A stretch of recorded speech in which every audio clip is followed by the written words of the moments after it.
de repente hay mucha gente que tratando de salir se mete en más líos porque empieza a vender cheques o, en fin. Ante la desesperación ya no sabés qué hacer. Exacto, entonces, exacto. Se te nubla la vista y empezás a cometer un error tras otro.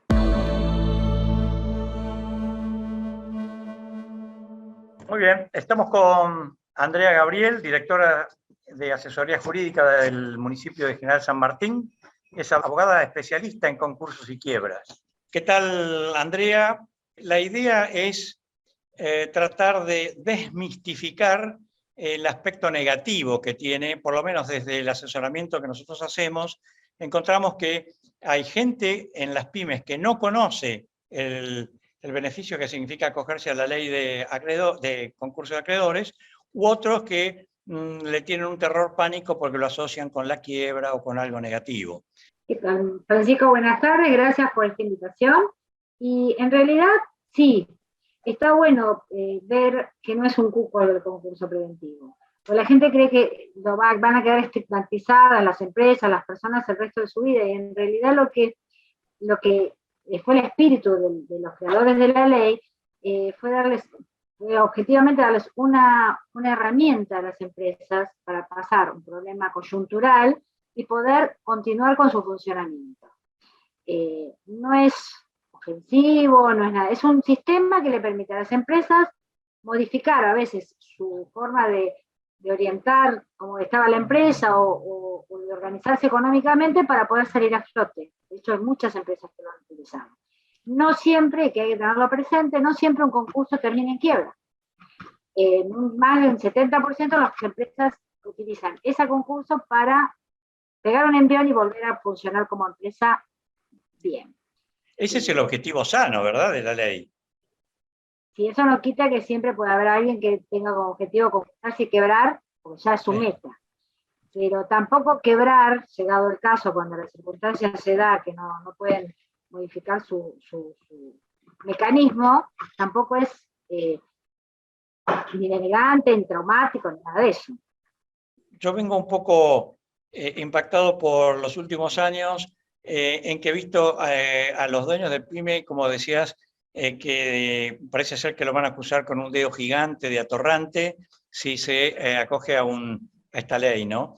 Entonces, cuesta convencer a un empresario que si el objetivo es sano, ¿no? El objetivo es, metí la pata, tuve problemas, esto es algo que me permite reencauzarme. ¿Les cuesta decir, bueno, decidir? Sí, sin lugar a dudas, porque muchas veces es lastimoso. En vez de utilizar el concurso preventivo como primera medida, lo usan como ya última razón. ¿Por qué? Porque empiezan a pedir plata o a cambiar cheques, entonces van generando una deuda que día a día se les va haciendo más grande, en vez de cortar, porque yo no les voy a dar la explicación jurídica de lo que es la ley, sino el aspecto cotidiano, el práctico y el día a día que uno puede ver en los concursos. Yo llevo varios años con esto y sería lo ideal que la gente dentro de los primeros síntomas que la empresa está sufriendo, se concursan. ¿Por qué? Porque les da la posibilidad de no presentar su deuda, su pasivo, y a lo mejor tener más posibilidades para negociar y para todos los acreedores. Entonces, ¿por qué? ¿Cómo funciona eso? ¿Cómo es funciona así. El concurso básicamente es, el acreedor junta a todos sus acreedores y le informa al juez quiénes son, cumple con muchos requisitos del artículo 11, que son varios, y después el juez, ¿qué hace? Se presentan a verificar. Dentro de esa verificación, el juez determina después quiénes son los acreedores. ¿Qué hace el concurso? Te permite que el concursado sepa quiénes son realmente a quienes debe, porque a veces no se presentan todos los acreedores y después, pasados los 2 años, ya no debe nada con respecto a eso, y a su vez va a tener la posibilidad de ofrecerle una propuesta de pago a los acreedores, que puede ser a varios años, con quita, con espera, y eso también es básico porque le da la posibilidad al concursado de organizarse, de saber que va a pagar en cuotas a todos sus acreedores, y no los va a tener ejerciendo presión, terminando sacando un préstamo o cambiando cheques, o incrementando para más su economía, ¿verdad? Claro. Es como que le permite poner blanco sobre negro todo lo que debe, cómo lo va a pagar y a quién le debe. Hace como un freno en la Claro, corrida. porque los intereses dejan de correr, corren hasta el día de la presentación en concurso. Yo me presento el concurso y ahí Ese es día como que que... uno se presenta en concurso, ya ahí se abre, hasta ahí se frenan los intereses. Entonces, ¿qué le permite a él? Ponerse algo claro. Hasta acá están los intereses. Después Bien. empieza a ver, ¿a quién le debe? De pronto puede pasar que no se presente algún acreedor y pierda la oportunidad de cobrarlo. O aparezca uno que no sabía que tenía el acreedor. Entonces ya se presenta, cumple con los requisitos, se presentan los acreedores a verificar, o sea, decir, a mí me debe tanto. Después el juez dice, por el artículo 36, quiénes son los acreedores y en cuánto monto, y después presenta la propuesta de pago. Al tiempo, comienza a pagar, se tiene que esperar 2 años, bueno, tiene que juntar primero los votos, que acá sí es un poco más complicado, pues necesita los votos doble mayoría, el 66,66% de capital y la mitad más 1 de número de acreedores. Pero ya teniendo eso y obtiene la homologación, tiene un respiro. Porque ella sabe, está organizado, porque la gente al estar organizada ya puede proyectar qué va a hacer para adelante. Porque sabe que todos los años o cada 6 meses, depende de la propuesta que haga, va a tener tanto que pagar, y ya sabe cómo manejarse. Es un momento que al acogerse a esa ley, uno dice, para la pelota, se analiza quiénes y cuántos son los acreedores y cuánto les debo, y ahí tengo como una especie de posibilidad de sentarme a hablar con cada uno de ellos para generar un acuerdo nuevo. Además ya tenés respiro cuando se te pagan los intereses, viviendo en un país donde los intereses son monstruosos. Entonces bien. ahí ya estás ganando, te paran los intereses. Bien, ahora hagamos un paréntesis. ¿Cómo me organizo yo para hacer? Yo decido acogerme a la ley, ¿no? ¿Qué es lo qué requiere eso? ¿Requiere un abogado, un contador, una estrategia? Los concursos son judiciales, salvo que hagas concursos privados, que son más complicados y no quedan todo tan claro. Se hace mediante con un abogado. Un abogado, y si tenés la economía, el sistema económico de la empresa, todo lo contable correcto, puede hacerlo solo el abogado. Si necesitas que te organice todo lo que es balances y acreedores, etcétera, etcétera, vas a precisar del contador de la empresa que te dé una mano. Vamos a ponernos en una pyme.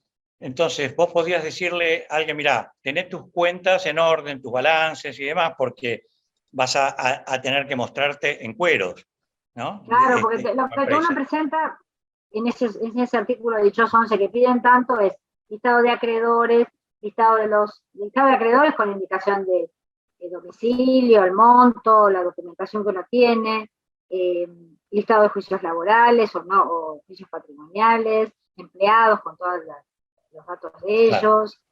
Los eso bienes, tiene que estar... O sea, que tiene que dar al juez toda la idea de cómo está la empresa. El síndico, ¿qué hace? Cumple la función del juez revisando y viendo todo. Después le da al juez la información para que él sea el que dispone quiénes van a ser acreedores o quiénes no. Porque puede pasar que te diga que no acreditó, el que se presenta a verificar tiene que acreditar la causa. Es decir, a mí me deben porque yo le vendí mercadería. Si no lo acredita, después puede decirle que no es acreedor. Y ese acreedor posible tiene 2 años para demostrar mediante otro juicio pequeño dentro del concurso que sí le vendió o que sí es acreedor. Y puede pasar que le diga que sí el juez o que no. Bien, entonces, para tratar de ir ordenando, disculpa que yo voy cortándote, pero entonces lo conveniente sería que vos tengas un contador para saber que tenés ordenada tus cuentas, en fin, que sea o al menos todo... que te las ordenen para el concurso. Exacto, muy bien. Y por otro lado, un abogado que va a manejar los aspectos jurídicos de esa relación con el juez. En nuestro sistema jurídico nadie puede presentar un escrito sin firma de letrado. Así que bien, sí o sí necesitan un abogado. Bien, y decime, aparece el que se presenta a concurso, un juez, pero también hay una tercera figura muy importante que es el síndico o la síndico. Claro, yo te decía, el síndico lo que hace es la tarea del juez, porque el juez tiene miles y miles de causas, no podría estar seguidito o pegadito al concursado.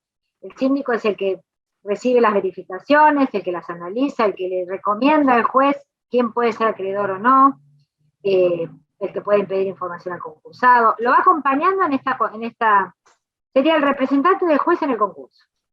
Claro. La última instancia es el juez el que decide, pero él le da todas las armas al juez para que lo vaya viendo, son los ojos del juez. Por Con eso lo cual, hay que regular los honorarios como corresponde. El síndico es el que va ordenando y tiene la relación con la empresa en el día a día para ir conformando la estructura del concurso. Claro, el síndico es el nexo entre el concursado y la justicia. De otra forma sería el representante del juez en el concurso. ¿Cómo se inicia el concurso? Yo tuve una reunión con vos, empresario, y digo, bueno, está bien, me convencés, creo que me conviene, Andrea, acogerme a la ley de concursos. ¿Esto qué significa para un empresario? Mira, primero una reunión con el abogado para plantearle todo el tema, porque no siempre una persona se puede concursar. Hay a veces algunas cosas muy específicas que no se concursan. La ley de concursos y quiebras se especifica, por ejemplo, bancos, entidades del Estado, ciertas cosas puntuales no se pueden concursar. O a veces, depende de las circunstancias, no es tan conveniente concursarse. Por eso es necesario la asistencia de un letrado para que evalúe si es conveniente o no, porque como no es un trámite barato, sería en vano hacerle a la persona que se concurse si después no tiene el respaldo o no tiene el tiempo que realmente puede brindarle un concurso.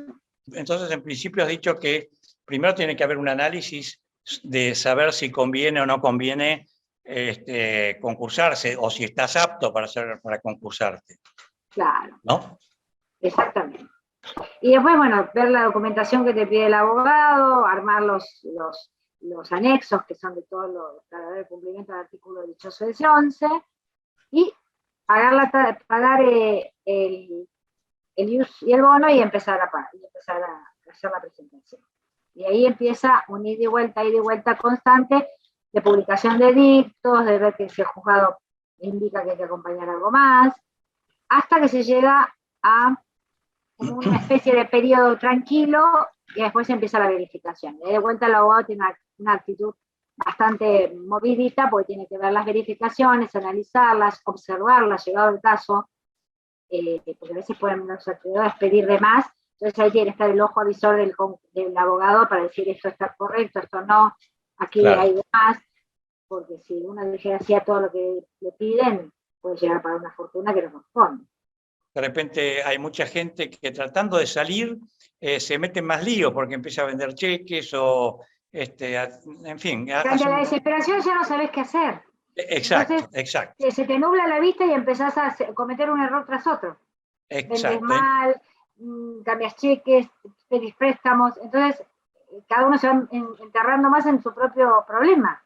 Porque el concurso te permite cruzar la vereda y empezar a ver todo desde fuera. Y desde afuera vos lo vas a ver mejor.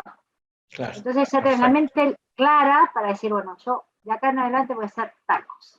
Pero los gastos que tienen básicos los iniciales son la publicación de dictos, que depende del concurso, el juzgado dice que generalmente ordena publicación en el boletín oficial y algún otro diario, puede ser un diario zonal o un diario importante, va a depender de cuán grande es la empresa, y el gasto que le tienen que pagar al síndico para el envío de las cartas. Después hasta el momento... Perdón. El gasto que le tenés que pagar al síndico... Para el envío de las cartas. Bien. Porque uno cuando le envía el listado de los acreedores al síndico, cuando hace la presentación, el síndico tiene obligación de enviarle a cada uno de esos acreedores una nota indicándole que está en concurso X persona o X empresa y cuándo vence el periodo de verificación. ¿Cómo sigue el proceso del concurso? ¿Ya está verificado? ¿Cuál? El concurso es tranquilo, tiene periodos estancos. Se verificó, tiempo después el juez dice quiénes son los acreedores verificados, a los 2, 3 meses se presenta el informe general, que el síndico hace un análisis de toda la empresa y cómo está y qué posibilidad tiene de pagar, etcétera, etcétera, etcétera. Cuál fue el origen de la deuda y por qué está en esa situación. Y queda como suspendido hasta el momento de, que se llama periodo de exclusividad, que es donde el concursado, una semana antes de ese vencimiento, tiene que juntar las dos cifras que les dije antes, de las dos mayorías que yo les había mencionado. Y después queda como otra vez stand-by esperando que el juez lo homologue. Y una vez homologado empiezan a correr los plazos a los 5 días, dependiendo de cómo hice yo la propuesta. Si tiene Mientras tanto yo no pagué nada. No pagas nada.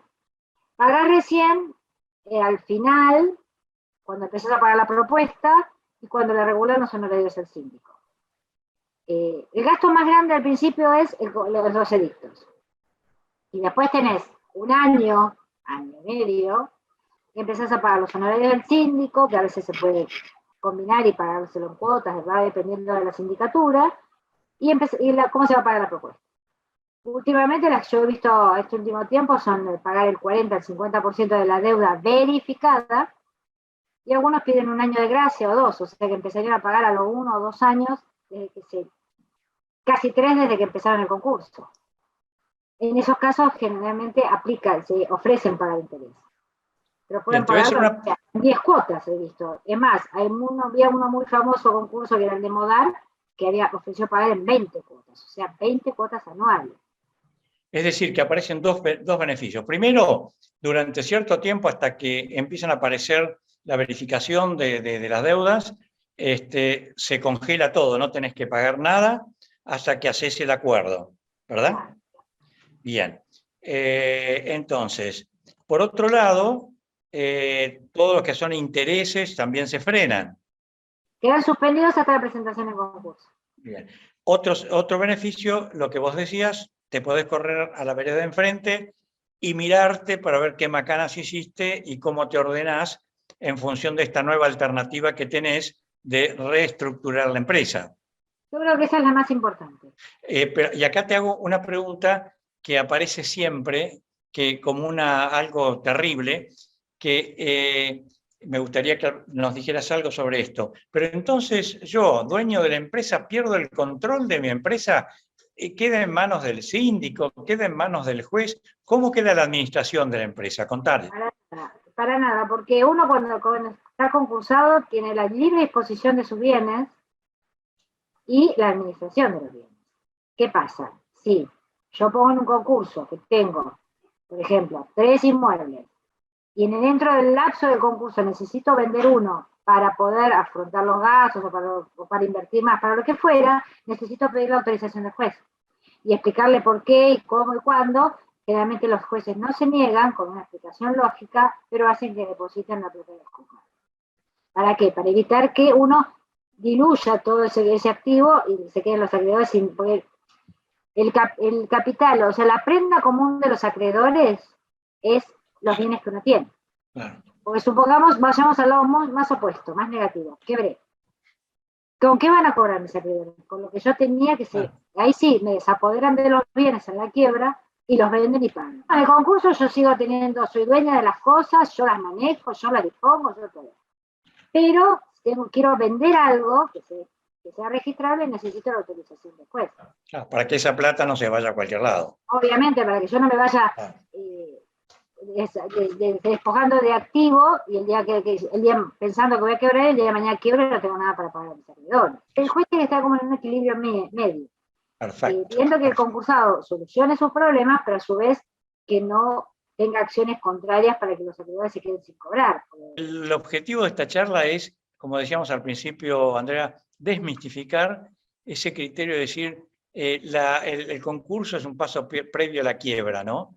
No, absolutamente no. Yo sé de muchas empresas que concursaron, que avanzaron, que hoy están maravillosamente bien, empresas que pobres fueron muy golpeadas en el 2001 y hoy son empresas sumamente reconocidas en Argentina y funcionan maravillosamente bien. Tuvieron ese respiro, encima en esa época debían en dólares, el dólar avanzaba de forma estrepitosa, y pudieron ubicarse y mejorar y avanzar y hoy están maravillosamente bien en Argentina. vuelvo a repetir, es un medio para usar pronto. Cuando uno ve que tiene los primeros síntomas, es como ir al médico enseguida, cuando tenés el síntoma, no esperar a que sea tarde. Porque Claro. a veces cuando sea tarde el concurso ya no sirve mucho. Este es un buen cierre, Andrea, porque este es el mensaje que yo quería que alguien que conoce, como es tu caso, los procesos de concurso, transmita a la gente que no tiene, a los dueños de empresas que no tienen experiencia en esto, que lo vean como una alternativa positiva. Y lo que vos acabas de decir, en vez de meterse en más problemas haciendo malabarismos financieros, quizá es el momento de decir, che, espera, que alguien venga y me instruya sobre, total, uno puede decir que sí o que no, es decir, sobre un de acogerme a un proceso de concurso.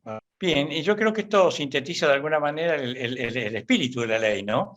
Que es lo que yo quisiera transmitir a mis amigos empresarios en esta charla. Gracias, Andrea. Y después, No, gracias a vos por seguramente... invitarme. No, porque es muy interesante que alguien con experiencia, y te agradezco, lo pueda simplificar. Sé que es muy difícil simplificar esto, pero por lo menos que le dé una bocanada de aire fresco a lo que es visto muchas veces como una cosa muy terrible, que puede transformarse en algo positivo y salvar la empresa y salvar la vida de mucha gente que trabaja en la empresa, ¿no? Bueno, gracias, Andrea, por tu tiempo. Creo que es una buena charla para aquellos que están con problemas, no se ahoguen en un vaso de agua, tienen la oportunidad de cruzarse de vereda, mirarse y ver la alternativa de poder corregir la situación en la que está. Muchas gracias y Por la invitación. Regio. Gracias, Andrea.